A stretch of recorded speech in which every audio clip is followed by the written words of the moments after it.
सखी सेंटर रे झुली पड़िले नाबालिका प्रेमिक परे जीवन हारिले प्रेमिका। एभली अभावनीय घटना घटी अनुगुल जिले में। अनुगुल जिला मुख्य चिकित्सालय सखी सेंटर बाथरूम रे झुली पड़िले नाबालिका प्रेमिका। गतकाली प्रेमिक मोटांग थाना निमिधा गाँवर बेनुपाणी साहू आत्महत्या करथिले। अनुगुल सदर थाना अंचलर नाबालिका प्रेमिका सह किछि दिन पूर्वरु फेरार होई जाइथिले उभय। पुलिस तदंत करी उभय को उद्धार करिथिबा बेले नाबालिका को सखी सेंटर रे रखा जाइथिला। गतकाली प्रेमिक आत्महत्या करिथिबा कथा जानिबा परे विलंबित राति रे प्रेमिका जीवन हारिछि।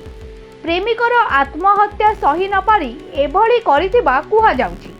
ता सहित सखी सेंटर रो कर्मचारी और सिक्यूरिटी गार्ड थिबा बेले से किपरि आत्महत्या कले से नहीं अनेक प्रश्नवाची सृष्टि होइछि।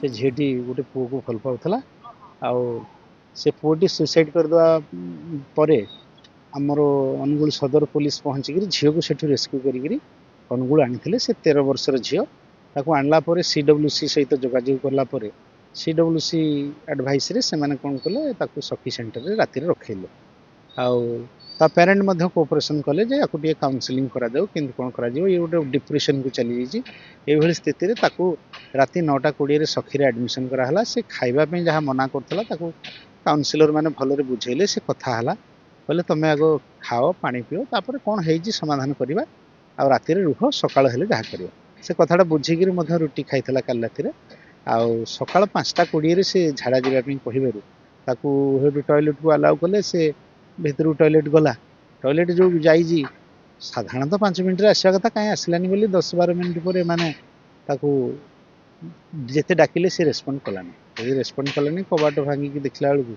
से झीटे जो आमर सावर बाथरूम रे जो सावर अच्छी से सावरटा जदिबा बहुत हाइट रे लागिनी आंठुटा नई पड़ी से झुली पड़ी।